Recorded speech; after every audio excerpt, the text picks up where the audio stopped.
Bootleg podcasts, made for everyone, by anyone. You are listening to The Rating is Right, a game show podcast based around the movies you love and their ratings. Think The Price is Right with a lower budget, less Bruce, and no prizes. Introducing your host, Ian Crow.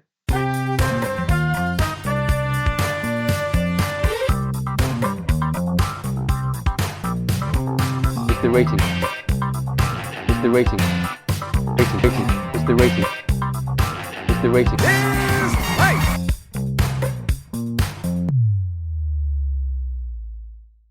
Hello and welcome to the 7th episode of The Rating is Right. So before I introduce my co-host, let's explain how this is going to work. Quite simply, my co-host will be guessing the ratings of a series of films, including whether they are higher or lower than the previous one.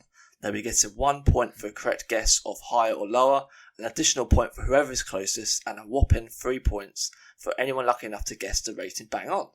The current winner will guess first each round to give the other contestant an advantage and a chance to catch up. The winner at the end of the episode will have the honour and privilege of giving a recommendation of a film that takes their fancy. Now that's sorted, let's meet my co-host. He is the current champion of the podcast. It's George Robinson. Hello. Notice I didn't go for a little witty comment there. I thought I'd be nice today. I was holding out. Yeah, you've just returned back to work after half term. I've just had a week off. I'm feeling good. I'm feeling positive, I don't want this negative energy. I'm just waiting for Owen's comment now because I don't think you're going to keep to that. Well, I did have a comment for Owen, but I feel like it should probably be edited out, so I won't go for it. So the other co-host is the wonderful Owen Cox. How are you today? Very tired. I didn't have a very refreshing weekend because I worked Saturday and Sunday. So I feel like shit, but I'm still going to beat George. And I didn't know George is the reigning champion. What's the current score? So it's 3-3. So he's not reigning champion then. Oh no, because I won the well, last. I won the last. It doesn't make him champion. Yeah. That makes him the previous winner. Well, yeah, the previous Don't give him extra winner, credit. but I like champion. I'll take it. look, I feel like, if you put it in football terms, right? So if, say, Man City and Liverpool won the same amount of titles that Man City won last year, they are the current champions, but they still have the same titles. They're still the current champions, right? Does that make sense? I think that's a shit analogy. No, because we're tying. This is my football knowledge. Because we're tying, you have to go on goal difference. Drawing. I've got We're not in America. Yeah, we're drawing. Whatever. If you go on point difference, I've got more points in total across all the episodes because of the absolute stomping last week. Also that was actually a really big win. Actually, I've got all of the results from all of the podcasts just to remind people of the score from the last episode. George was right. It was a bit of a thumping. It was 18 points to George, 6 to Owen. So it's quite a thumping last time. But in our 7th episode, I do believe there will be a little bit of a level playing field this round.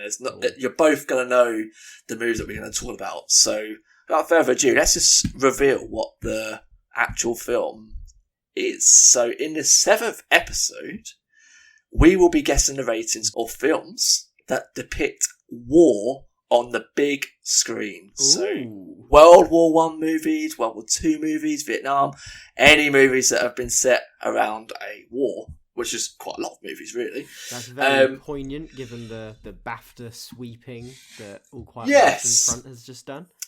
Thank you. That's actually a really good point. Last night was the BAFTAs, and All Quiet on the Western Front kind of swept every single category almost, and won all the big ones. So, and that's also a great movie. So, as it stands, as we previously mentioned, George is the current champion from the last episode, so he will get to go first. So, as we always start, we will start with the first movie, and I just want you just to guess the rating. So, high or low at this point, we're just establishing where the score is. So, the first movie on the list is probably, I would say, the greatest war movie of all time in Saving Private Ryan. Wrong. Would you? Well, I mean, I think it's definitely up there, like maybe at least top 3. But I'd probably say it's probably the greatest war movie. If it's not Owen, what do you think is the greatest war movie? If we're going to just go through straight away, what's the greatest war movie of all time? Enemy at the Gates, starring Jude Law. What the hell? Better than Saving Private Ryan. Yeah, definitely. Is that the one Can with you- Rachel Weisz in it? It's got Jude Law. It's set during Stalingrad. It's about It's like a sniper. yeah, what's his name? Yeah. Vasily Zaitsev. Of course, you can just pull out a Russian Yeah, I reckon he's just making it up, George. To be honest, because we have absolutely no idea, but yet he still struggles to be able to get his microphone to work for the 7th episode of the podcast. I feel like, George, you agree with what I was saying about Saving Private Ryan being probably the greatest war movie of all time. Would you agree with that statement? I think so. I definitely think so. I think all-round great film, regardless of war. But yeah, definitely the best war film. I think there's one that can genuinely compete with it for cinematic value, but I'm not going to name it unless it comes up in one of the later rounds. If it doesn't, I'll name it at the end when I win. I'll make it my recommendation. That's a good point, actually. I think we'll maybe hold up on any more opinions on other war movies, but I just want to get that statement out there nice and early because I feel like it is the greatest, I think, in my opinion. So, George, you are the current champion, so you get to go first with a rating of what you feel Saving Private Ryan is. What are your thoughts on the score from Metacritic for Saving Private Ryan? I think it's got to be up there. I think it's widely, regardless of what Owen says, widely accepted as the best war film. It's the one that everybody refers to. Any kind of like storming a beach scene in anything, everybody's like, oh yeah, like Saving Private Ryan. It's kind of the benchmark, I think. So it's definitely going to be up there. It's directed by Spielberg, right? Yeah. Yeah, cool, fab. And obviously there's two Band of Brothers kind of being produced by Spielberg and Tom Hanks. So I think, really high up there. Quite like graphic violence to start with. So maybe not as high as it could be and as the public feel it is, I think. But I'm going to go straight in with an 85. 85, so still fairly high I think, in comparison to the episode we had last of the Fast and Furious franchise. None of them hit the heights of 85, so we're already hitting heights of this week's episode. So George's gone at 85. Owen, immediate thoughts on it. Do you feel like George has gone too high or hasn't gone high enough? You'd have to say, if you both think it's the greatest war film of all time, surely it'd be higher than 85. I don't think George really thought his score through. No, that's what I'm saying about the... I think it's higher, but I think the gratuitous violence brought it down in the critics' eyes. You got to remember the critics, your favourite people, Owen. Yeah. I think my biggest criticism with this film is there's not enough Matt Damon in it. Well, that's actually an interesting point, actually, because at the time when they did cast Matt Damon, this is a little bit of trivia, a bit early for this Ian's now. Trivia Corner. A bit of trivia, but they did cast Matt Damon. Obviously, the role was quite small, but at the time when they did cast him, he was fairly unknown. But in that time, Good Will Hunting happened, and then overnight he became like this overnight success. Everyone knew who he was because he won the Oscar for Good Will Hunting and was in Good Will Hunting. So he went from being cast, not really being particularly known, to then Oscar winner Matt Damon, which explains why his role's a little bit smaller. And I always seem to forget he's actually in the movie because you see him quite late. But that is the reason why there's not enough of Matt Damon in Saving Private Ryan. Nice. Is that a good enough excuse for you? Yeah, I'll take it. Alex. I was going to say, going off of the previous episode, harpening back is the correct word. Harpening. Harking back. Vin Diesel's very shit in this film, isn't he? He's very jarring. I forgot he's in this. He gets shot by a sniper, doesn't he, in the street? Yeah, he is in this, yeah. Oh, he's awful in it. Is he the one that hands over the bloodied letter to someone? Yeah, when he's been shot. Has he ever been good in anything? Guardians of the Galaxy? Yeah, he doesn't really have many lines, does he? Who does he play? Is he Groot? It's Groot, yeah. Oh, give over. He's Iron Giant. Galaxy. I'm joking. I didn't pick up on the And second one. Iron Giant. Yeah. He is the Iron Giant. Again, that Again, I'm clutching at straws here. Really, I'm trying to save face with he's really with good at Diesel. characters that can't speak very good English. Yeah. Is kind of his. Basically, he's good at not acting. Yeah. Yeah, basically, yeah. He was born for the role of a talking tree that only says 3 words. That was his destiny. So Owen, your score prediction for Saving Private Ryan. I think George has gone too low. I think if you two rate it as highly as you do, regardless of George saying about the violence, it's got to be higher than 85. I'm going with a tactical 86 just to edge him out. We both right with it being high. Owen is the closest, so he gets to 2 points. Owen gets to 1. It is actually higher than what you thought. It's on 91. You just said Owen was the closest, so he gets the 2 points and Owen gets the 1. Oh, sorry, George gets the 1. Sorry. Look, I've got Owen on my mind. I've just spent nearly a week with him. We got very close in that hot tub. Yeah, so sorry, my apologies. Owen was the closest. It's on 91, so Owen gets the 2 points, George gets the 1. So we're going to continue the trend of getting some quotes from letterbox reviewers for the films that we're going to cover. So Saving Private Ryan, one of the top comment is kind of going towards what you were kind of saying, George, but not as passionate. Someone said, absolutely lost my shit when Vin Diesel showed up. I mean, I always forget he is in that. Some stands out there just spamming letterbox. Yeah, exactly. What else have we got here? Someone said, my dad's going to be fuming when they realise I gave this film 3 stars. I mean, I'm fuming. 3 stars? Is that out of 5? This person gave 3 out of 5. I mean, that's just, yeah. Someone said, please believe me when I tell you this movie gave me my first grey hair. Okay. Is that a good thing or a bad thing? I mean, I didn't actually give it a rating. I just liked the film, so I'm guessing they liked the film, but I don't know their rating. I don't really know. It's either like they were so stressed out by it that it made them go grey, or they were so bored that they aged. I would say that they were so shocked by the events that they gave them their first grey hair. Yeah. But they liked the film. And then someone put, war is bad, Tom Hanks is good. I can agree with that. I think that's a pretty good comment. I can agree with that. So Owen is in the lead now with 2-1. So Owen, you get to go first now with this next movie. So we had Saving Private Ryan with 91. The next film on the list is another Steven Spielberg World War II based movie. It's Schindler's List. Oh my god, is this Roman Polanski? No, this is Steven Spielberg. I just said it. You literally just said another Spielberg. Another Spielberg movie, Schindler's List, which was before Saving Private Ryan. So Spielberg's first World War II movie. I'm guessing, have you boys, have you watched this? No, it sounds really depressing. I don't set myself up for misery. I haven't seen it either. I do. I will say, it's an incredible film. It is absolutely incredible.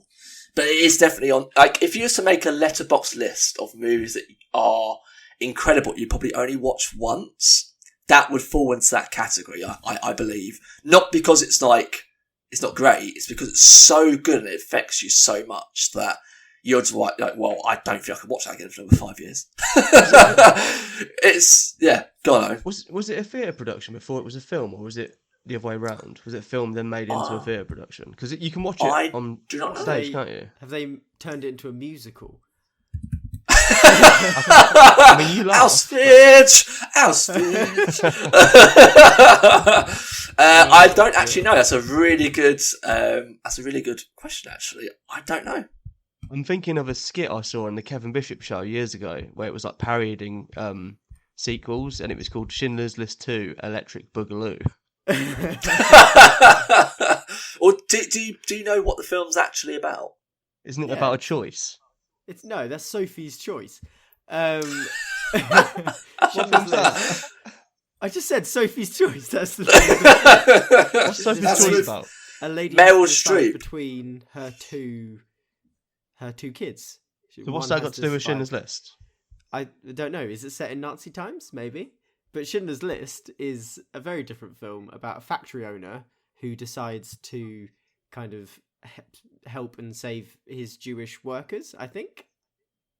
Yeah, basically that. Yeah, and it's actually a true story as well. So it's based on true events. And Oscar Schindler is played by Liam Neeson. But I will just kind of mention as well, Liam Neeson's amazing in this, but Ray Fiennes is probably his greatest performance of all time. He plays like a Nazi soldier on the camps. What's Owen laughing at? I don't know. I don't know if I can bring it up on the podcast. I mean, I can edit it out. When you said Liam Neeson, I thought of the series of photos of him pissing himself. I forgot about that. That made by Christmas, you know. Oh my god. Oh dear. Sorry, continue. I couldn't hold it in.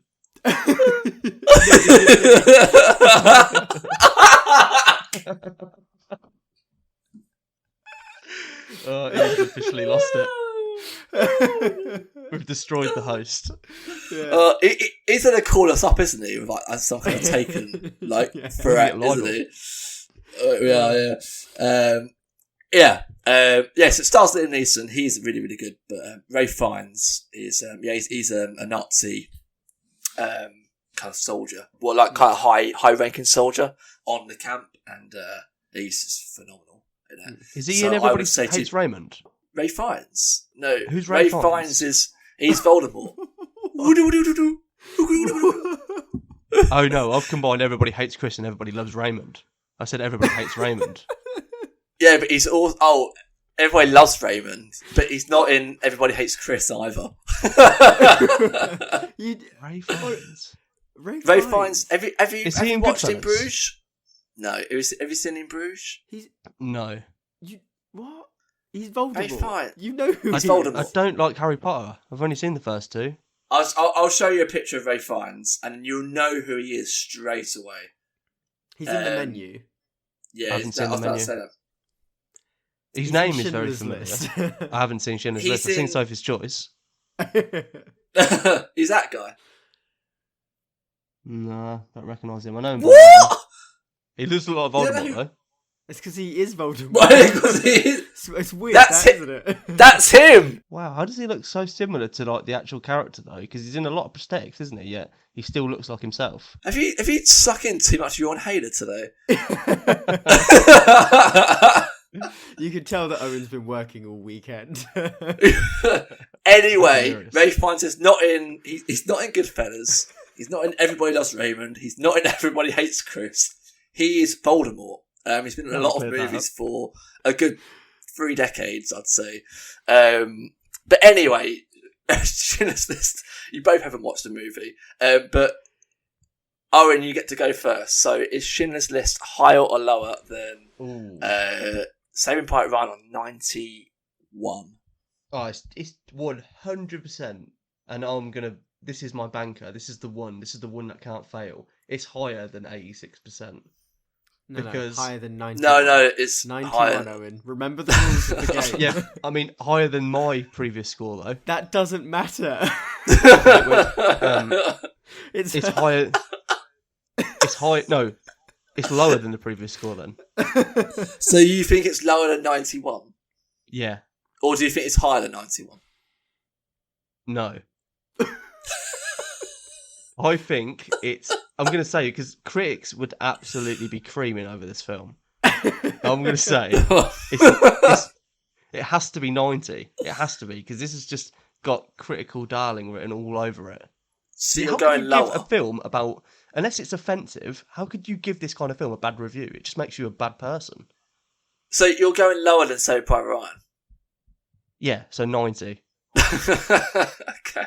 You're going 90 and lower. Okay, George, your thoughts on it. Do you feel like Owen was on the right track of what he's saying, or? I think he's on the right track with critics creaming over it. I don't understand why he was like, yeah, they're going to cream over it, and then he went lower. I don't quite get that. I'm going to go higher. That's what I thought he was going for. When he said that, I was adamant. He was like, higher, okay. That's not the game. We forget Owen how to play this game. It is amazing that he has come this far. Let's just give him props for that. Just let you know, there is a vacancy for the co-host, which Owen's contract will be shortly terminated for lack of awareness of the game rules. Yeah. So if anyone wants to take place, you're more than welcome. I'm sure we could have a day-old chimp and he would understand what the rules are. So anyone is welcome, honestly, anyone. You don't know what films are. It's fine, just come on. So Schindler's List, I think, is higher. I think, as Owen said, critics would be creaming over it, and anybody that says it's a bad film is a bad person, even though I've never seen it. But yeah, I think it's got to be up there. I'm just going to go 92. I don't need to go any higher than that. Too high. Yeah, there you go. Lock it in. Okay, right. Well, locked in, so you're right. They definitely creamed over it. So George, you are right for being higher. Owen, you are wrong. They've really creamed over it. 95. 95. Wow. On Metascore. That is. So I think that's the highest rated film we've spoken about. I think it is. I'm trying to remember what the rating of The Dark Knight was, and I believe that was. Oh, actually, we need to remember Fast 9. Cinematic masterpiece, definitely up in the high 90s. Sorry, I forgot about that one. Oh yeah, how could I forget about that? So George, you were the only one that was right, so you get the 2 points. Owen, you get no points. I just want to point out that I gave this film 5 stars on Letterboxd, and the other 2 people that I have on Letterboxd who have watched this movie have also given it 5 stars. So if that's a way of me saying watch the bloody movie. Watch the bloody movie. How long is it? Is it a long film? It's a long movie. It's over 3 hours long. Wow. Jesus.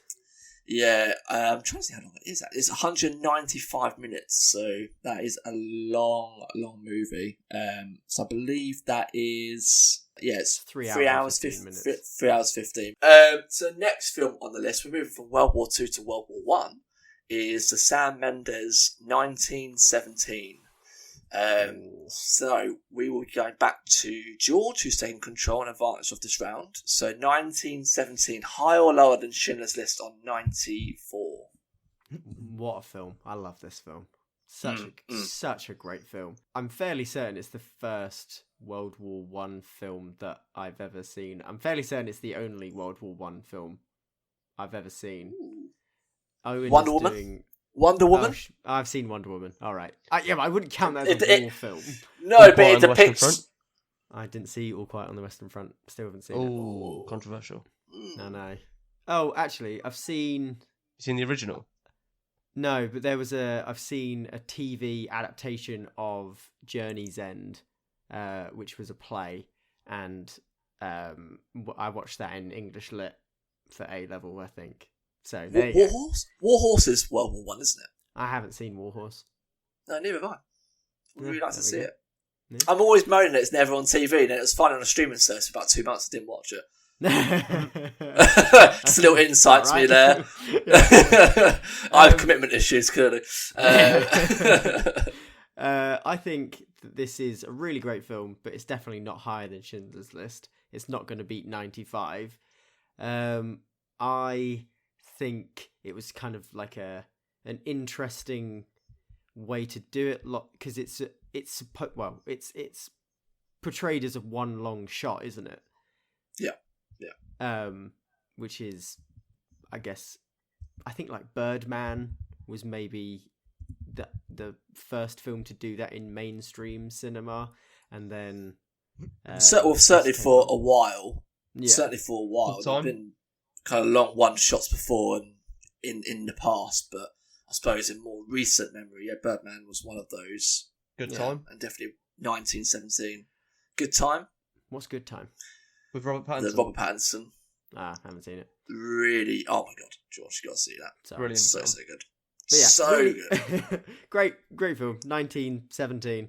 I've watched it multiple times as well. It's got you can just keep watching it again and again and again. It's just so gripping. I'm gonna say that it is lower, but I'm gonna go 83. Yeah, 83 seems good. 83. Okay, Owen, I'm guessing you've also watched this because I feel like this is the kind of round where every film I'm going to bring up you would have watched. So 1917. Actually, 1917 I still haven't watched since cinema, so it's been a while. I need to revisit that. Owen, you've watched 1917? This was the film I was going to bring up at the start. That's better than Saving Private Ryan. Oh, wow. This was the one. Interesting. I watched this at the cinema with Zuki when we'd been together for maybe 3 or 4 months. And it was a cinema in Northampton. And I said to her, there's no need to worry. We were going to watch it on like a random Tuesday. I said, it'd been out for like 2 weeks as well. I said, there's no need to worry. It'd be absolutely dead. There'll be no one in there. I go to the cinema all the time. Lo and behold, we get there. There was literally like 4 seats left in the entire cinema. We had to sit in like the 3rd row from the front. So I had really bad neck ache after. And the guy who sat next to me had a hot dog with about 4 different condiments on it. And ate it very loudly for somewhat... It must have felt like about 30 minutes he was eating this one single hot dog. I've a really important question. Yeah. What were the 4 condiments? Yeah, list them, go. I think there was ketchup, mustard, barbecue sauce, and... Mayo? Mayo. It stunk. I don't know whether this guy is a legend or needs to be destroyed. I fear cinemas should be illegal. I feel like he's the kind of guy who, at some point, like he's just getting so strong, we won't be able to stop him. Like in a couple of years' time, we're going to have the hot dog man just come and be like, "We can't stop this man. He has 4 condiments on his hot dog. Who does that?" Yeah. He was so concerned with whether he could that he never stopped to think if he should. Do you know what? He's going to make the jump and go salad cream next, and that's when we're truly screwed. Yeah, maybe that's why it took him 30 minutes. He just had to get through all the sauce. Also, you know it's getting bad when Owen Cox is complaining that someone is taking a long time to eat food. Mr. Hamster Cheeks over it. I hide it all in my beard. Just to shed a light on some context here. When Owen eats, he actually stores it in his cheeks for later. Still unsure why that happens. It's fake news. Let's get Suki on. She will squash that fake news statement from you. She will say it's true. But I'm actually going to ask you a question regarding 1917 because it came out very soon after Dunkirk. Yeah. What would you say is the better of the two? Well, just answer that question because Dunkirk is not a good film. 1917 is a spectacular film. It's one of the best films, let alone war films, of all time. Best for cinematography, best for individual performances, and best for screenwriting. But Harry Styles. What about? Oh no, we're not going down that avenue again. So you believe that 1917 is a lot better than Dunkirk? Oh yeah, head and shoulders above Dunkirk. Dunkirk pales in comparison. I feel like George. Is it better than Schindler's List? I haven't seen Schindler's List, so I can't comment. But review-wise, I think 1917. I'm going to go. It's certainly lower. It's not going to be higher unless it will be the highest film we've ever had. If it's higher, so I mean, I'm giving you information here, George, which I shouldn't be really. So it's got to be lower. I'm going to say I'm going to go for the lowest score so far. I'm going to say 84, even though I personally think it should be higher. But have you forgotten that I've already had my guess this round? Yeah, have you? He said 83. I mean, it was about 10 minutes ago, but yeah. Sorry, we've been on so many tangents since. I say since then we've talked about Harry Styles, exactly. And I feel like that was stopped quite abruptly. I'm still on the hot dogs. That's like that's a red ball. Bringing up Harry Styles to Owen is just asking for trouble. And I got triggered by the hot dog man for some reason. I don't really know what I was going on there. Maybe because it's a Terminator 2 t-shirt I'm wearing. I'm just thinking of cyborgs and people taking over the planet. I don't really know. Tangent heavy George, episode. We are. I mean, when are we not, to be honest? We should be called The Tangent is Right. So, George, you've gone with 83. Owen, you've gone with 84. So you're both right with it being lower. It's actually a little bit lower than what you would expect. Wow. It's on 78. Wow. So still high. I would regard anything that's kind of 76 and above a Metascore is a really good score because it can be quite harsh. So when you get something like Schindler's List on 94, that's like spectacular. Yeah. But George, you were the closest, so you will get the additional 2 points. So you go 5-3 up on Owen. So next film, actually, Joe, before we do that, I haven't gone to Letterboxd. And look at some comments for 1970. Everyone's favourite segment. Actually, I haven't done what I was getting you guys to guess. What would be your tagline, or what do you think the tagline for 1917 is? If you thought 1916 was bad, wait for this. It is as simple as time is the enemy. Time is the enemy. And I forget you have the likes of Mark Strong, Colin Firth, Richard Madden, Andrew Scott, Benedict Cucumber Patch. Benedict, exactly. Benedict Cabbage Patch Kid. I've just thought of a good one. Live life a quarter-mile trench at a time. Get him a job in Hollywood. I mean, if I was in his competition, I'd say he deserves an extra point for that. I'm just going to bring up something, Owen. You gave this film 5 stars on Letterboxd. Your girlfriend, Zuki, gave it 4.5 stars. He's very hard to please. Believe me. So did I. I gave it 4.5 stars because I thought, do you know what? It can't be on the same level as Dunkirk. But we'll move on. No. We had this discussion the other day. Every film is relative. You had this discussion with George. It got very heated. We had a very heated movie philosophy there on holiday. Well, do you know what? It's a great movie, but is it a perfect movie? 1917? Yes. You gave Zack Snyder's Justice League 5 stars. Oh, not this again. Yeah, because that... No. We've opened up a can of worms. Yeah. I've watched Zack Snyder's Justice League twice. I've watched 1917 once. That gives you the answer, you know? I love Zack Snyder. You've watched Schindler's List once. No, I have watched it more than once, but I'm just saying it would fall into that category of films you probably would only watch once. But do you know what? I'll watch it more than once. You're a fucking gobshite, is what you are. You're just chatting shit, hypocritical, just... No. You're a good host, Well, I'm going to go straight into the Letterboxd comments because I don't care what you say. I feel like the Dunkirk and 1917 rivalry continues in the Letterboxd comments. One of the top comments says, "Wait, where was Harry Styles?" Again, coming back to number one Gizmo fan, a very popular person on Letterboxd. Would rather watch Dunkirk on an iPod Nano. Are these people for real? Well, she gave it 2 stars. And she got 1,834 likes. And this woman put, "My cinematic experience was completed when my dad whispered 'hot priest' to me when Andrew Scott." Her dad whispered that to her. Yeah. "My cinematic experience was completed when my dad whispered 'hot priest.'" Do we need to call like the police or the social services for that? I mean, Sophie, are you okay? Just a welfare check. Are you getting on okay? Not to get conspiratorial, but you led me down this path. That comment was over 3 years ago, so whatever's happened now. Right. We can't do anything about it. Owen's got a conspiracy. What, you got a conspiracy? Go on. I think the cult of Harry Styles are trying to barrage this film because it compares to Dunkirk, which features Harry Styles. I reckon there's an agenda at play here. You think it got review bombed? Not review bombed, but I think there's a negative attitude around the film because it went directly up against Dunkirk. There's an agenda here. It's clear and obvious. I mean, there was about a 6-month gap.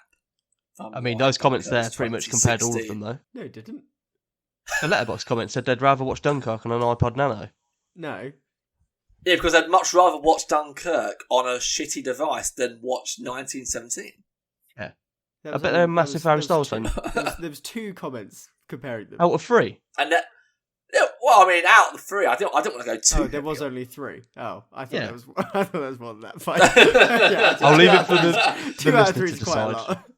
Yeah, there's quite a lot. I mean, Yeah. I'm a Dunkirk boy, so I'm going to find those comments. As an interesting side note, I have Andrew Scott's autograph on the back of a W.H. Smith receipt from my days working in Stansted Airport.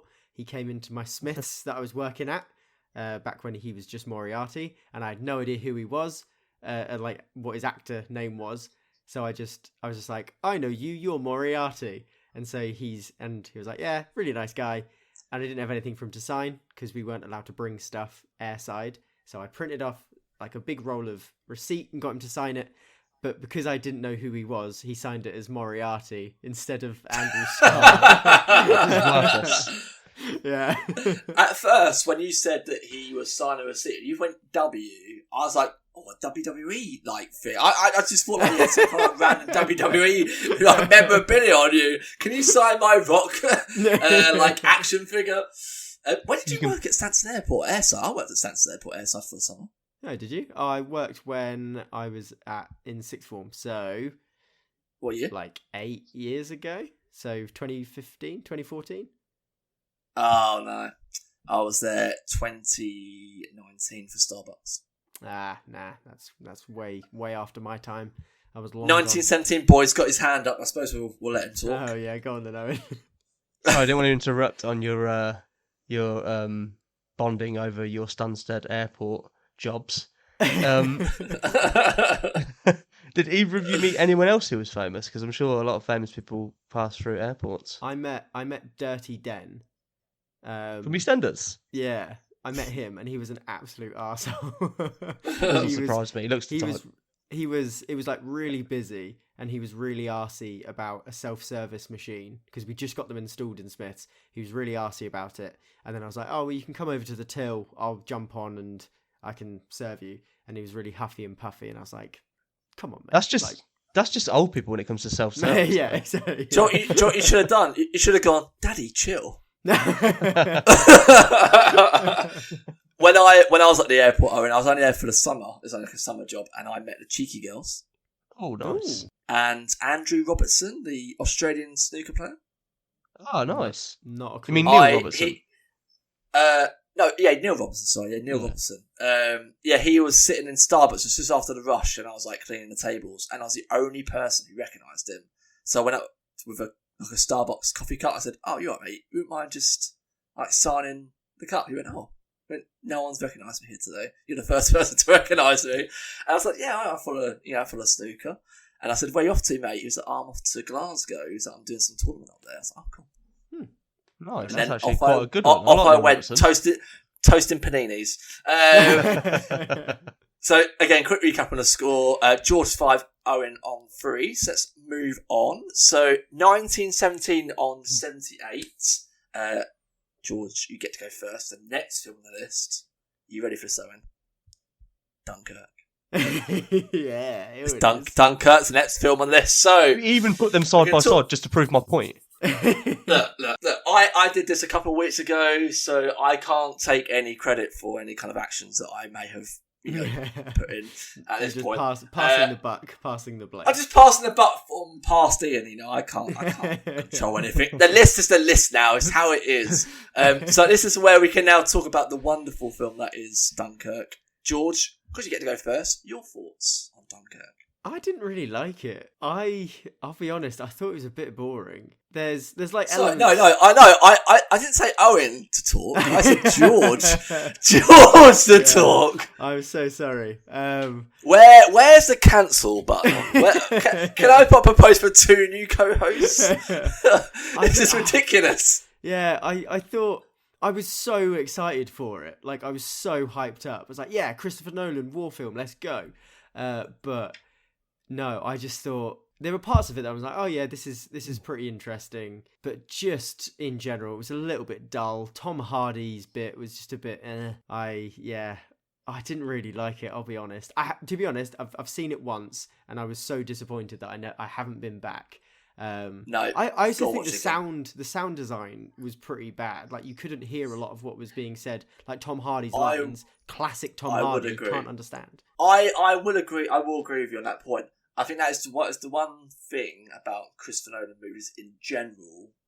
Definitely in the last like 3 or 4 movies, the sound has been poor. Like there's been times like in Tenet, when I watched that, I was like, I have no idea what the fuck people are saying. Same with Dunkirk. He's got the mask on. It's very loud. You've got the planes going. Dark Knight Rises, there's times you can't really hear what Bane's saying. I have to re-record all his dialogue we mentioned on a previous podcast. So I agree with that. But I adore Dunkirk. Yeah, it's because you're a Harry Styles stan. You can't, Exactly. can't trust a word you say. But let's not get into that. But I personally think it's stunning. I watched it in IMAX at the cinema, and it's fully shot in IMAX, and they recreated the planes, and they put IMAX cameras on the planes. I imagine in IMAX it would be visually stunning. I get that. Incredible.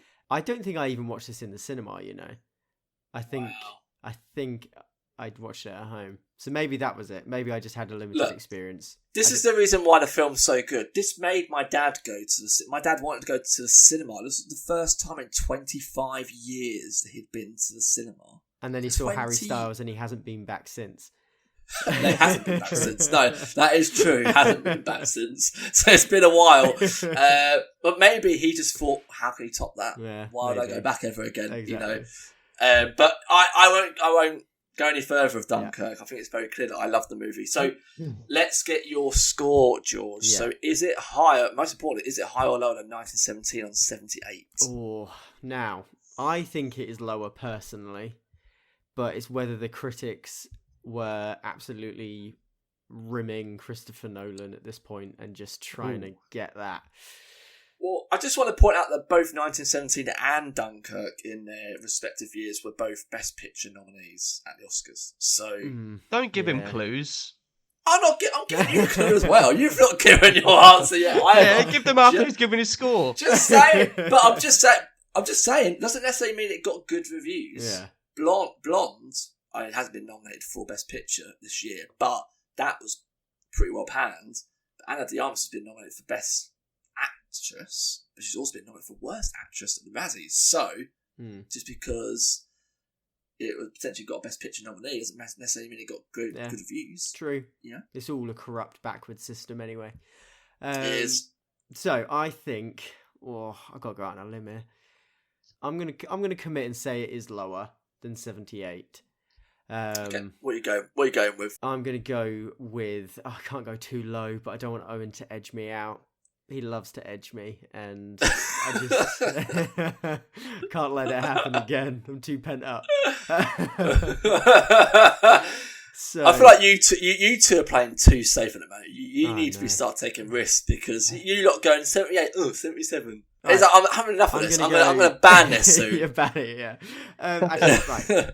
I'm going to scratch that then. Let's take a risk. I'm going to go higher. Okay. I'm going higher, and I'm going to go 83. Okay, so he's gone high of 80. But I want the record to state I'm only doing that because the host has requested it so kindly. All right. So if it backfires, it's not my fault. Look. I'm saying you could have gone way lower than what you were going to go with. I didn't say to go higher. I just said take a risk. Be brave. This is Harry Styles' agenda again. He's making you go higher just to benefit Harry Styles. What say you, Owen? Are you brave? Are you a brave man? Or are you a little mouse? I've written down some notes. Oh wow, this is new. Is it? Owen, I like movie.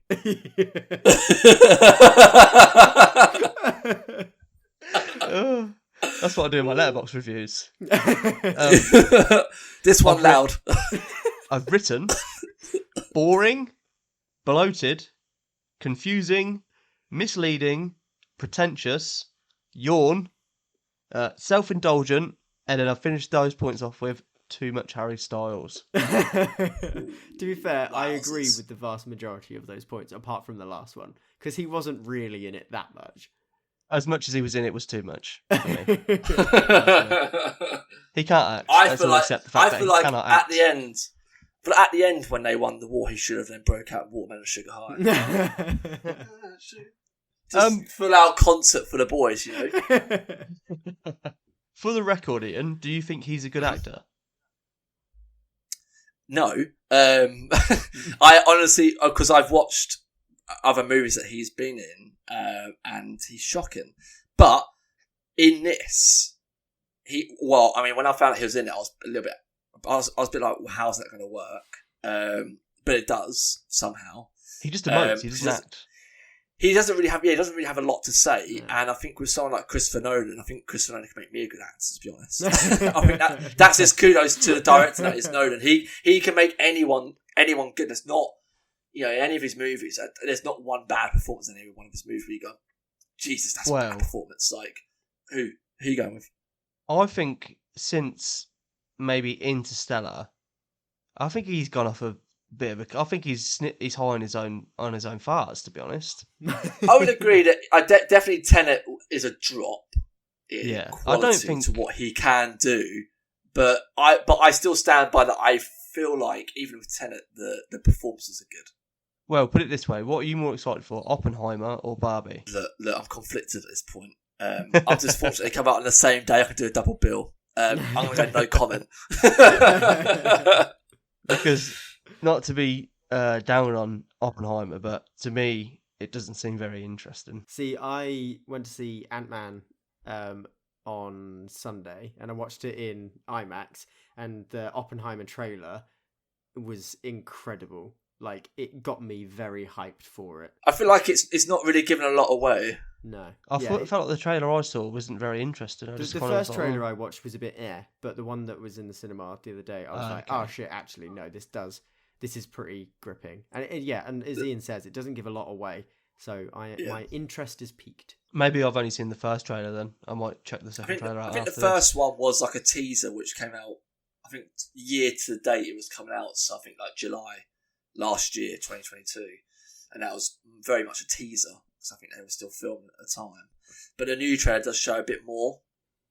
It's very noted. So watch the new trailer and see what you think. And Matt Damon's in it, which I didn't realise. So. And Robert Downey Jr. and Florence Pugh. Wow, that is a cast. It's a very good cast. But Owen, like I said, are you gonna follow path like George and go higher, or are you gonna stick to your guns as I anticipate and go lower than what 1917 is? Ooh, 1917 was 78, right?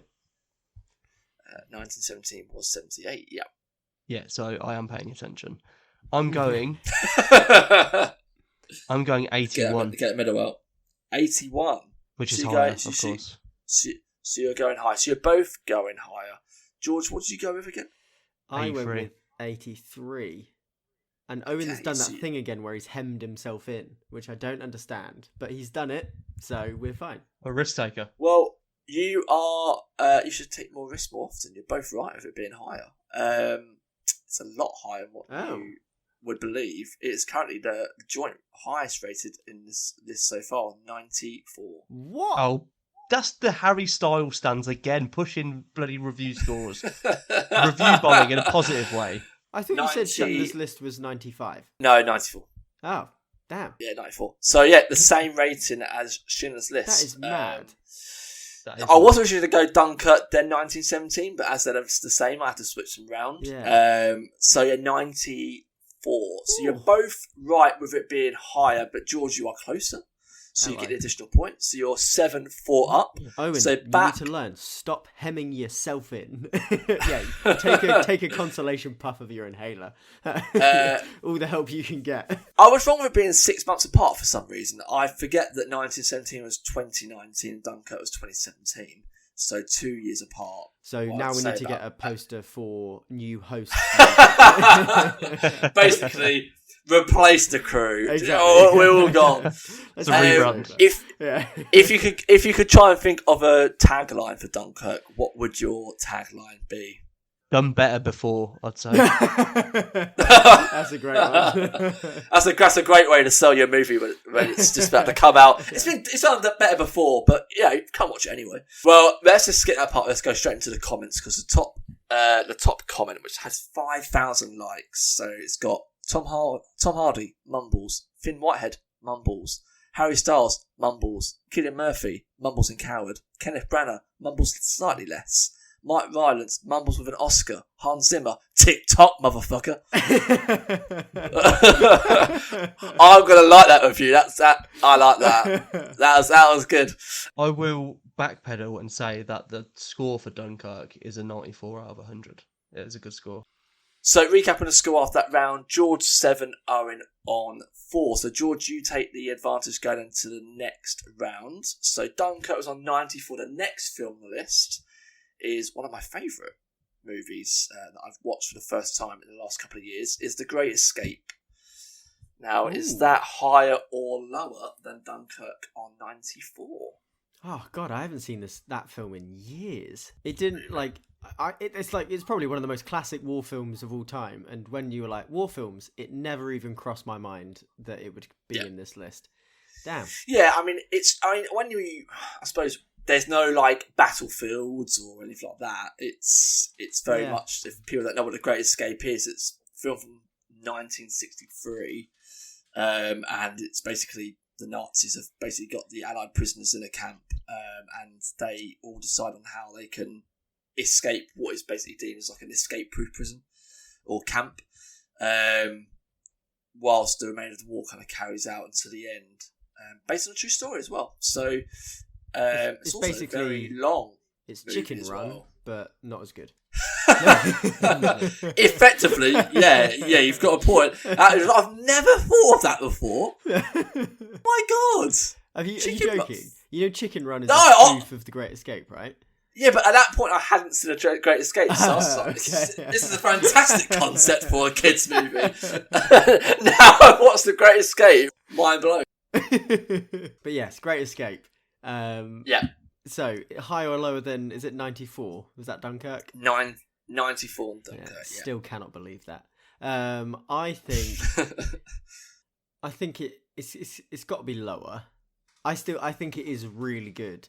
And I'm not really one for watching like really old films. I've always been put off.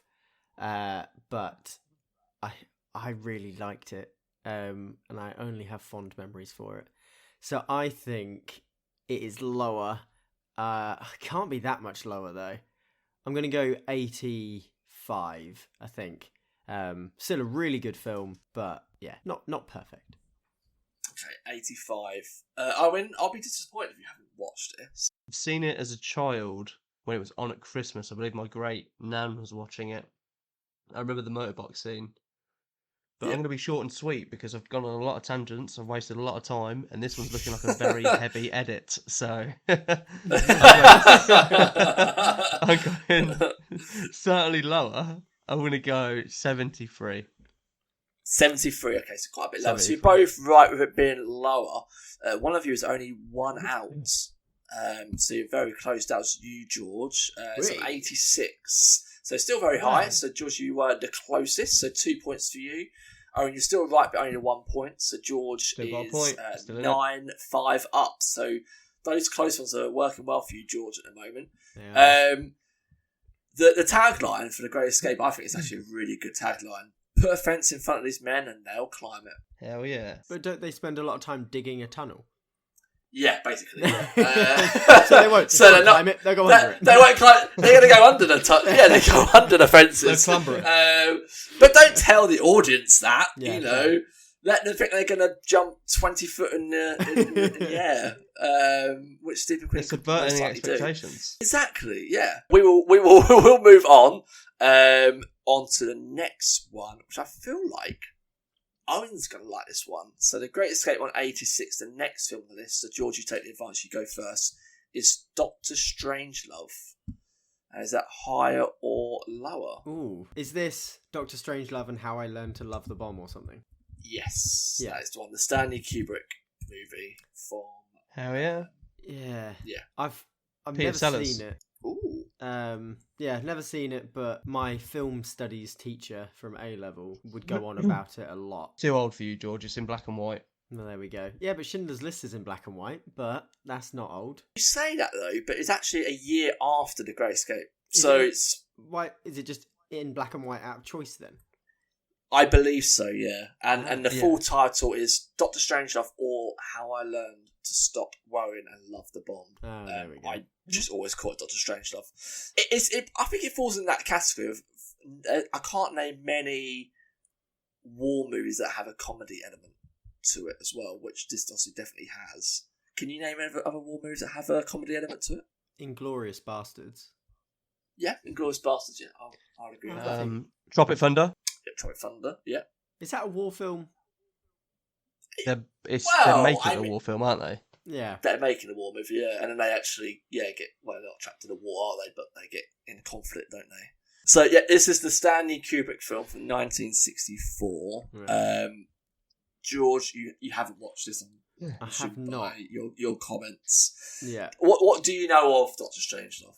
That it's weird. Well, I'm assuming it's weird.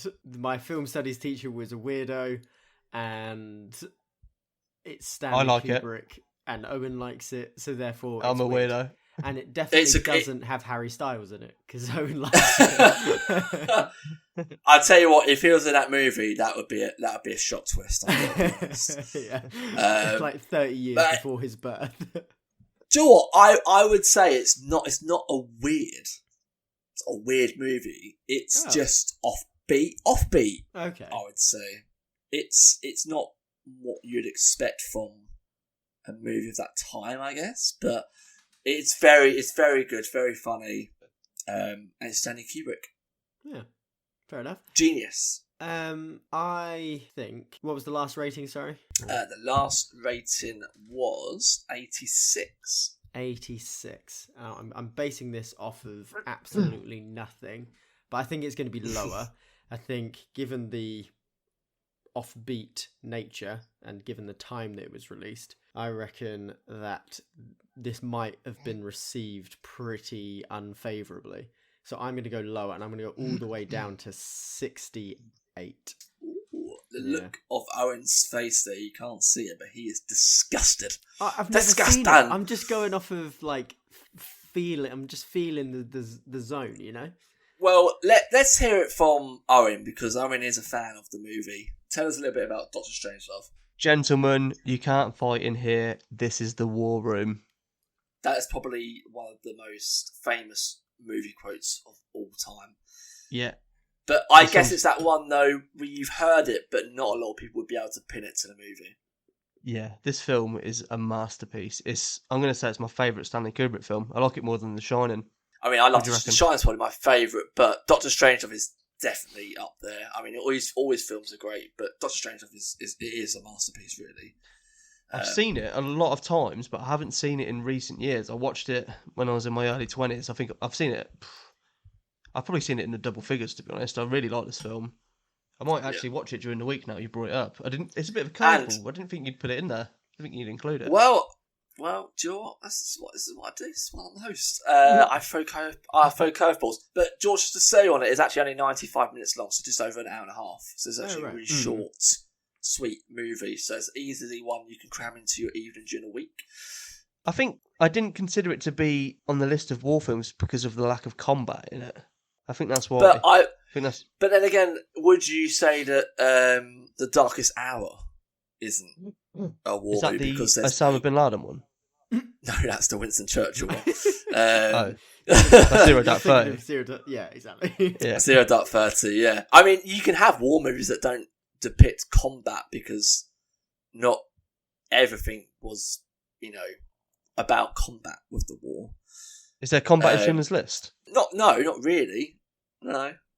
I mean, Can I throw in an anecdote? Not really. Do you remember when we saw Stanley Kubrick's wife, but we were too scared to approach her? Yeah.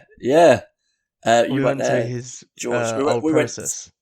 We went to his property, didn't we? In was it St Albans, or was it? It was in Hertfordshire, wasn't it? Somewhere we went to Christmas market, didn't we?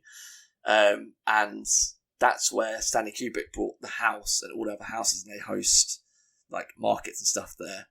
And his wife is a painter, and she was sitting in the same room where we were, like selling her art. A metre away. Literally, like, and I couldn't believe it was her. I really wanted to go up and be like, oh my god, you're Stanley Kubrick's wife. I was losing my shit. And Ruby was just like, go up. I was like, no, I can't. I'm a peasant. And say what? You're Stanley Kubrick's So, wife. yeah. I know. Yeah. I'll tell you what, I love Stanley Kubrick. I don't have much time for you, but I love Stanley. What's your name again? That's what I completely forgot about that. Thank you for reminding me. That was only about a year ago. So Old age is getting to you. it is getting to me. It is getting to me. So this is a really important time for you, Owen. We are over the halfway point. George has gone lower with 63, I believe. That's what you went with. No, 68. Thank you. Oh, 68. Sorry. Owen, what are you going to go for? Do you think it's higher or lower than The Great Escape on 86? It's lower than 86. I think it would be lower than 86. Just because it's quite...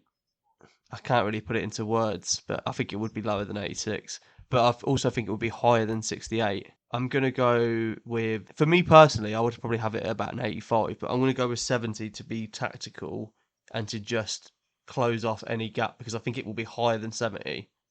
But not as low as George went, so I'm going 70. Smart. Okay. Right, so both of you have bottled it a little bit there. It is higher. I think you're going to be quite surprised what the score is. 97. Oh! 97, which is officially the Wow. highest rated movie we've had so far. 97. I was quite 97. I was quite surprised when I saw that, but it's revered, like it's loved by critics, everyone. Like it was a massive success with the critics. Everyone loved it.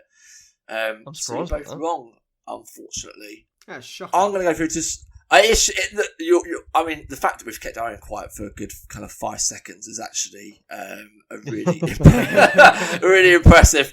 I'm going to go through some of the comments. Someone put, I mean, this is easily the best Doctor Strange movie, 10 out of 10. Absolutely. Lies. And then someone put, Peter Sellers was a DILF. Nice. And that's number one Gizmo fan again, and we've come across their comments quite a lot. So I feel like we'll be coming across a lot more of them in the future. So recap of the score: George is still in the lead with 9, Owen with 5. So coming down to our fourth from last movie. So Doctor Strange on 97. Next film on the list is the first movie that will be exploring the Vietnam War, Apocalypse Now. Francis Ford Coppola's Apocalypse Now. Is that higher or lower than Doctor Strange on 97, George? Right. Is this the one where... Because I get this, and I think, is it Platoon? Mixed up in my head. But this is the one with, I love the smell of napalm in the morning. Yeah, and there's also... Oh no, is it Full Metal Jacket that I get mixed up with this? I can't remember. They're all very similar. Maybe. This is Marlon Brando. Is this the one Marlon Brando, where he goes into like a POW camp and they like hack up a cow or something? I mean, that could be any movie. I feel like that happens quite a lot. I mean, this is the one where Marlon Brando is he's basically gone missing. Basically, he's a Barrow Colonel. And then Martin Sheen's character basically is sent on a mission to retrieve him or take him out. Basically, he's become one with the country, and he's like lost his marbles a little bit. Yeah, he's lost his marbles. He's a little bit rogue, and the American army are a bit like, he knows a bit too much. He's quite powerful, so we need to either locate and take him back, or just take him out. So it's Martin Sheen's character's journey on trying to find Marlon Brando, which also has Robert Duvall, Lawrence Fishburne, Dennis Hopper, Harrison Ford. Amazing cast. Yeah. I mean, Lawrence Fishburne, I'm pretty certain, a bit of trivia here, that he lied how old he was at the time.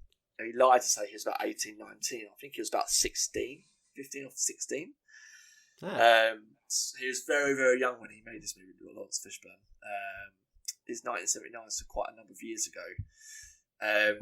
So I think George is unsure whether he's watched this movie or not. I'm fairly certain I have. Like, the image in my head is that it's very dark and then it's red lit, for like one of the final scenes in this camp, and there's like a cow getting hacked up, and the guy's like sneaking around doing the business. I'm fairly certain I've seen it, but hopefully not doing the business on the cow, because that would be unfortunate. That would be a completely different movie. But doing the business, but just not on the cow, I made that very clear. Exactly. I think that this is definitely not higher. It's not going to be 98, 99 or 100. Again, I'm feeling like this wasn't super well received because the bit I remember was extremely graphic, and I'm assuming the rest of it was, but I honestly couldn't tell you. So here we go. So I'm going to go lower. I'm going to go for a cheeky 69. Oh, cheeky first one on the episode. Has to be in there somewhere. Exactly. Owen's shaking his head again. I do disagree very strongly. I like Apocalypse Now. I like Marlon Brando in it. I think it's a great film. I'm giving it 86 in. Oh, straight in. No fucking about. Yeah. I'm on the comeback trail. Well, you're both right with it being lower. Owen is the closest, so you get the 2 points. So take it on yourself to 7. George is on 10. It's only slightly lower. It's on 94. I knew I was going to go 95 actually, but I thought that's ridiculous, and I've got to get points there. God, you still would have just got your 2 points, but been a little bit more impressive. The critics absolutely fucking love war films, is what I'm. They do. They love Marlon Brando as well. It's hard to come across a war movie that is poorly received. I have to be honest. So this is the Francis Ford Coppola movie, the one that he did. Obviously, before this he did The Godfather. So on a pretty good run, and only a couple of years after that, he did Godfather Part 2. So very, very good run of movies. A few comments on Letterboxd. I love the smell of Marlon Brando inventing acting through 3 seconds of screen time and literally obliterating every other actor in the morning. Also, Is he right? Is he actually a good actor? Yeah, he's brilliant. He's he is a actor who was so ahead of his time in terms of what he could do and what he did. Like he would fit in so well with modern cinema right now. Like if he was in this generation of actors. But was it Superman, one of the Superman films, he just phoned it in? I mean, from like probably Godfather onwards, he phoned it in, to be honest. Right. He refused to learn his lines. His eating became excessive over time. Like it was like insane, like eating habits that he had. He'd put on so much weight. He sent that Native American woman up to accept his Oscar on his behalf, didn't he? Do you remember that? Yeah, he refused to turn up to the Oscars to accept his Oscar. Even to the point with The Godfather, I think that was 1974, I believe. He just wouldn't learn his lines. They had people holding up like cards, or if he was in a scene with someone, they'd have like a sheet on the actor's body with the lines. He was a maverick. He was a maverick. He did things the way he wanted to do them. Very famously, they were in a film called The Score, I believe from 1999, with Edward Norton. He was in that with Robert De Niro towards the end of his career. But it was directed by Frank Oz. You might know Frank Oz from really famous kind of like cartoon characters, puppet characters, Yoda, Miss Piggy. He just refused. He bullied Frank Oz so much on that movie that it got to the point where Robert De Niro had to direct all of Marlon Brando's scenes because Frank Oz and Marlon Brando just clashed so much. Like Marlon Brando would turn up to set with no trousers on. He's like the Paul Gascoigne of acting. He's of acting. That's probably like that's such a good comparison. Like he was so rogue, but he could just like turn it on. Like if he wanted to, he could just do like the best performance of all time. Is he your favourite actor, Ian? No, I wouldn't say he's my favourite actor, but I think like for what he did in the time and the generation, he was above everyone else. Do you admire his style, or do you think he needed to tone it down a bit? I think he needed a bit of a reality check. I mean, I think back then Hollywood was very different. I think now his behaviour wouldn't be accepted. A bit like Shia LaBeouf or Ed Norton in the modern day. Yeah, I guess so. But Shia LaBeouf has had a bit of kind of clap back on things that he's done in his life, but at the time that just wasn't what happened in Hollywood in those days. So Marlon Brando got away with it, but we got some great performances out of it. So, is he still alive? No, he's been dead for a good number of years now. I think he died. He's a big lad, wasn't he? Yeah, I think he died not long after The Score. So I think early 2000s he died. I think 2004. Wow, he had a long life though. He died aged 80. Yeah, he had a good life. That's what yeah, money, I mean, he had 11 that's what money will get you.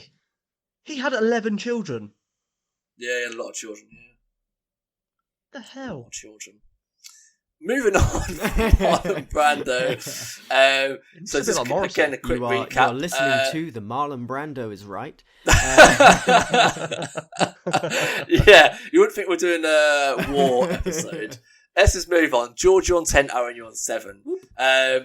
So, next move on the list is Letters from Iwo Jima. It's the one that's paired up with Flags Our Fathers. I purposely went with Letters from Iwo Jima because that's my favourite one of the two. I guess you two, by your reactions, you haven't watched this? Nope.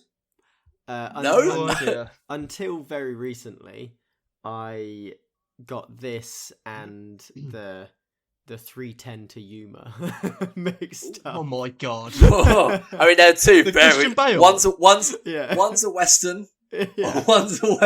I thought One's a war movie. I was like, oh yeah, they're both war movies set in Japan. But, yeah, and then I watched 310 to Yuma the other day, and I was like, oh shit, it's a Western. There we go. So, if people don't know, it's directed by Clint Eastwood, part of like he did 2 films back to back. Flags Our Fathers was the first movie revolving around a group of soldiers in World War II. Letters from Iwo Jima is basically all Japanese, set on the beaches of Iwo Jima, on the Japanese perspective of World War II. And personally, for me, it is a really, I'll say not underrated, but it's under the radar. I would say it's not one that people talk about a lot when it comes to war movies.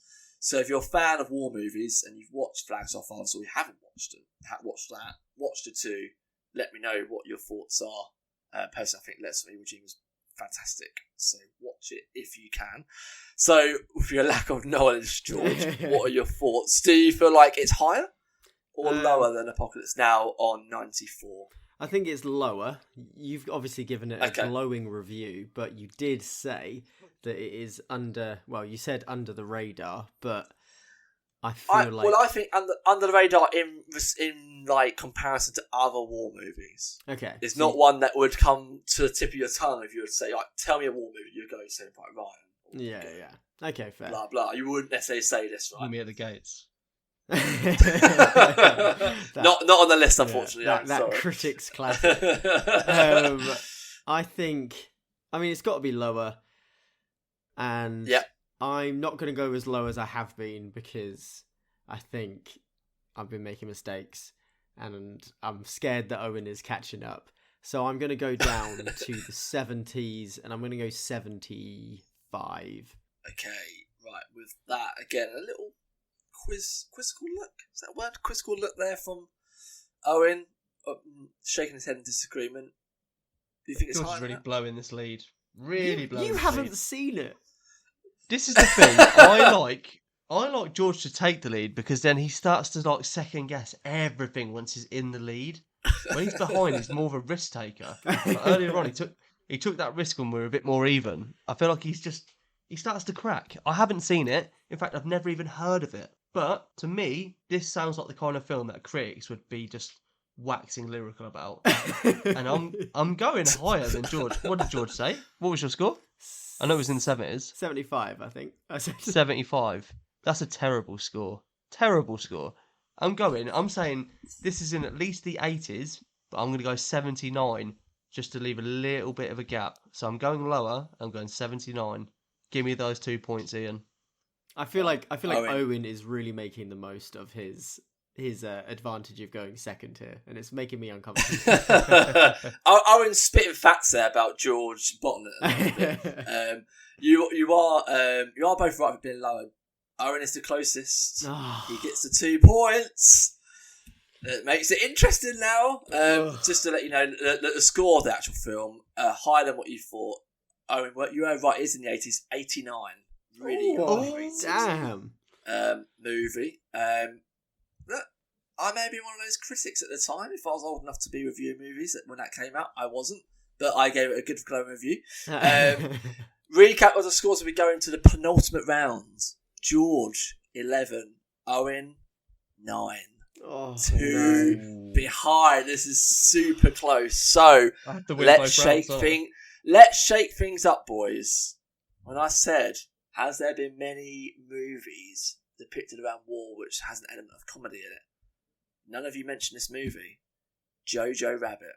Oh, a very recent movie, Jojo Rabbit. Now, George, you still have the advantage.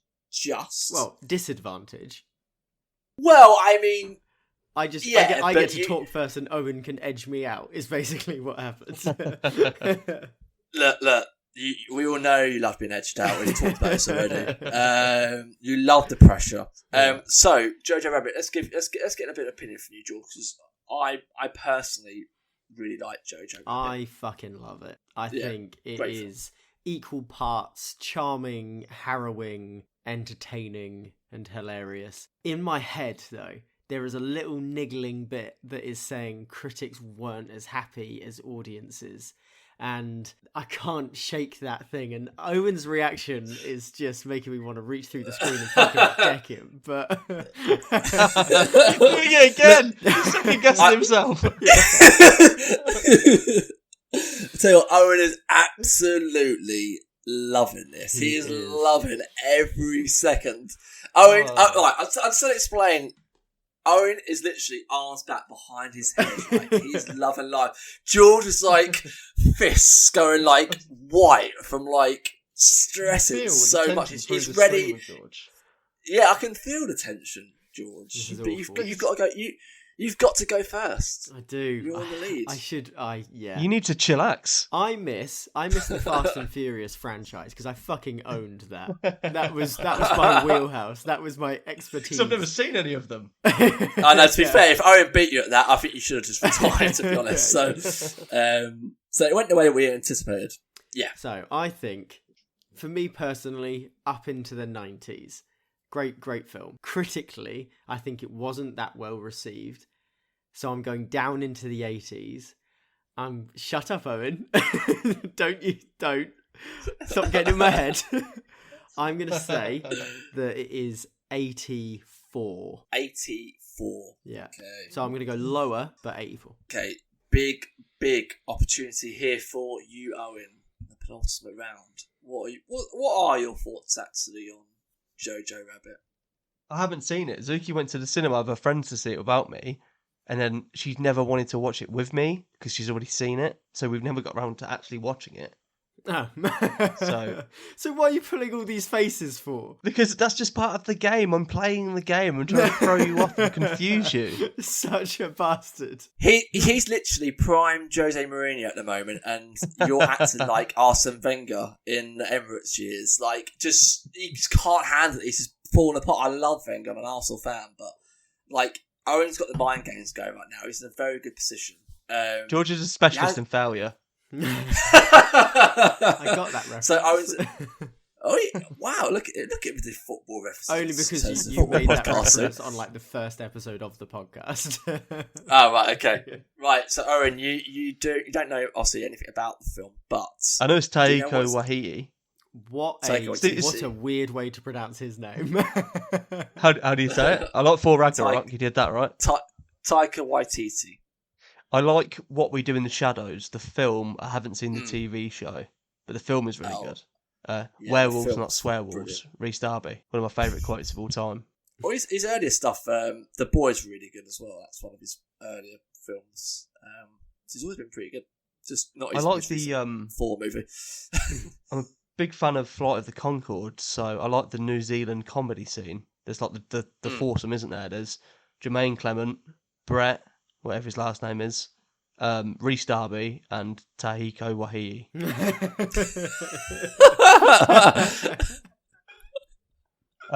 What did you give it, George? 84. I gave it 84. I think you've gone bottled too it. high.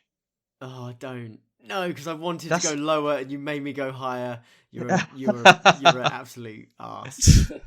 I'm not going to go within a point because I feel like that's just like taking the piss. I think it's below 82, but I'm not going to risk it. I'm not going to risk George being closer. I think it's in the 70s, to be honest. Okay. I think it's in the 70s, but I'm going 82. Oh, you bastard. So just to remind the audience, George, what did you go with? I went with 84. Okay, right. So you're both right with it being lower. Owen is the closest. No. Good job. So George Holds it every time. George is on 12. Owen is on 11. What was 1 the point. rating? You're going to be shot 58. I told you they didn't like it. I knew I should have gone. Whoa! Owen, Stop being a bottle job. Oh, Second God. guessed himself. I hate you, Owen, so much. Like, your ability to get inside my brain with your weaselly little face. You do it yourself. I think it's just perception. Yeah, I could tell just you have what, a mirror in front of me and it'd be the same thing. This makes for a very interesting last round. We're in very, it's very Christmas. interesting It's the Christmas territory. episode all over again. It is. I was about to say it's the Christmas episode all over again. This is 2005 Istanbul all over again. What a comeback. This is a great comeback, to be fair. Owen's been very consistent. And I feel like you're both in no man's land at the moment. You know, little war reference there. I haven't actually been talking about anything from Letterboxd, so let's let the room cool for a little bit. And let's just look at some comments on Jojo Rabbit on Letterboxd. Sorry, Tarantino. Taika's the only director that can give me chills by filming a woman's feet. Wow. Owen, you haven't watched the film, but when you watch it, you'll know what that means. You and your friends may have heard of the rumour that Hitler only has one ball. This is nonsense. He has 4. Probably one of my favourite quotes and comments from the movie.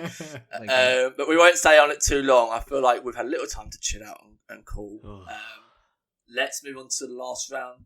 George, you are still going first as you are the lead of 12. I don't 11. want to go first. Anything can happen. So, Jojo Rabbit on 58.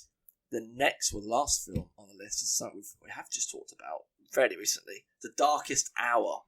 The World War II Gary Oldman movie on Winston Churchill. Directed by Joe Wright. Gary Oldman won his first Oscar for The Darkest Hour, which was overdue. It's really going to make George overthink it. To George. First of all, have you watched the film? I have not. Okay. Hasn't watched it. No. Has not. I've seen a lot of Strike one. I know. I've seen a lot of Gary Oldman interviews though about him playing Winston Churchill. Does he just pretend to be an old racist man?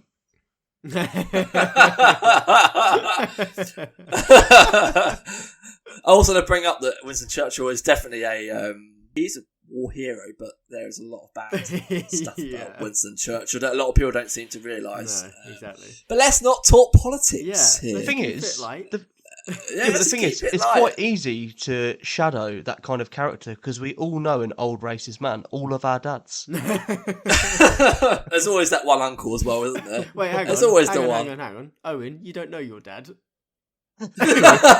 I'm just assuming. George is so desperate, he's now going with, you don't know your dad. I'm really trying to do something to climb above. Just derail Owen, just make him cry. He's trying to take the Destroy moral the high man. ground. I'm sorry, Owen. That is not the moral. It's like, well, you may have won this, but I have a dad, so Low hanging fruit. Oh, God. Your dad isn't around to appreciate your achievements, Owen. I've just realised so obviously it's going to be higher than Jojo Rabbit on 50 whatever that was on. You don't know that. we don't know that. But so 58. so basically there's 2 outcomes here, which is either I'm closest and I win, or Owen's closest and we tie. So really, A tiebreaker. Then we do enemy at the gates. Then Easy. I'll do a sudden death like we did. Yeah, we do a sudden death. Yeah. So I'm feeling a bit more confident, realizing one, that revelation, and 2, that Owen doesn't have a dad, I reckon.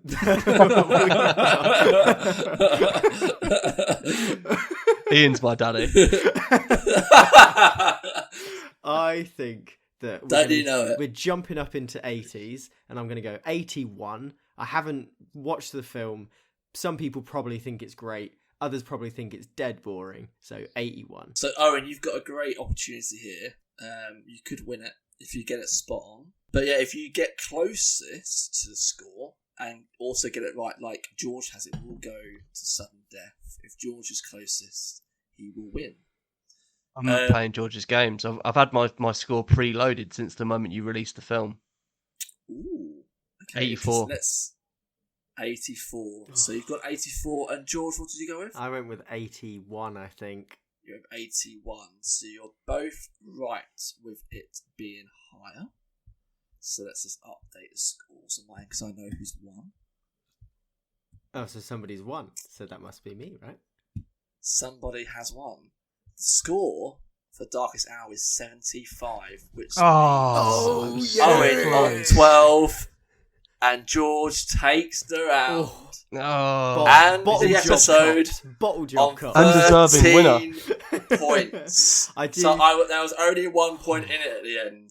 I won the hearts and minds. I do think that I stooped low, and I'm not proud of myself, but it accomplished the mission, so we're good. Well, that makes the official scores that Owen did have the lead. George has come back from 3-2 down to go 4-3 up. Oh, riding 7 high. episodes. So George is in the lead. Owen, I'd say that was a magnificent fight there. Overall thoughts on your last minute defeat there? I feel like I won the moral victory. I've won the hearts and minds of the listener. I feel like nobody was rooting for George, they were all cheering for me. And that for me is a victory within itself. If Man City to win the league this season, you're like the Arsenal. Just slightly behind, but everyone wants Arsenal to win. But Man City just unfortunately have won it again. So George, you have won. Your initial thoughts. You've gone the lead. You've been behind for the last few episodes. I mean, it's the first time you've been in the lead this year. Yeah, I think I've had so much caffeine since coming home from work that I'm buzzing off my tits, and I think that has both helped me and also made me a nervous wreck. And also made me say some questionable things about Owen's lineage. But I'm just happy that we got the result we got. You know, drop a couple of nukes, everything works out in the end. Perfect. Well, I think that's a perfect way to finish it. I just want to thank George Robinson and Owen Cox, my two co-hosts. What about my recommendation? Oh, yeah, sorry, yeah. I'm just so not used to you winning, George. I'm so used to going to Owen and recommending a TV show. If he says anything at the gates, I'm leaving. Your recommendation for us, but also the listeners, what's your recommendation for this episode? My recommendation is, for the first time, a current film, Ant-Man and the Wasp: Quantumania. So good. I went to see it in IMAX. Don't groan, Owen. You didn't win. If it was me, it would be a better recommendation. But I think if you're going to go see it, go watch it in IMAX and 3D if you can, just because it really gives an amazing sense of scale for when they're super miniature and when they're massive. It was really enjoyable. Not as good as I was hoping it to be, but definitely worth a watch. So, well, thank you for that, George. You can certainly tell that he's been paid off by time. So, George, congratulations on winning the episode. His recommendation was Ant-Man and the Wasp: Quantumania, which is in cinemas right now. So, thank you all again for listening. Please be sure to download, follow us on our socials. We hope to hear from you again soon. Goodbye. Bye. Whatever.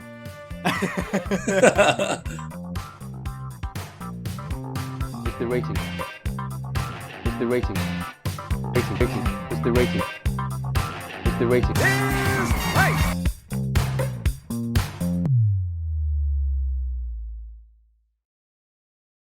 The Rating is Right podcast is hosted by Ian Crow and co-hosted by George Robinson and Owen Cox. The show is edited by George Robinson with music by Will Butler. You can find the podcast on Instagram under the handle The Rating Is Right, or you can contact the hosts on their email address, theratingisright@gmail.com, if you have any suggestions or want to discuss your thoughts on previous episodes. Thanks for listening.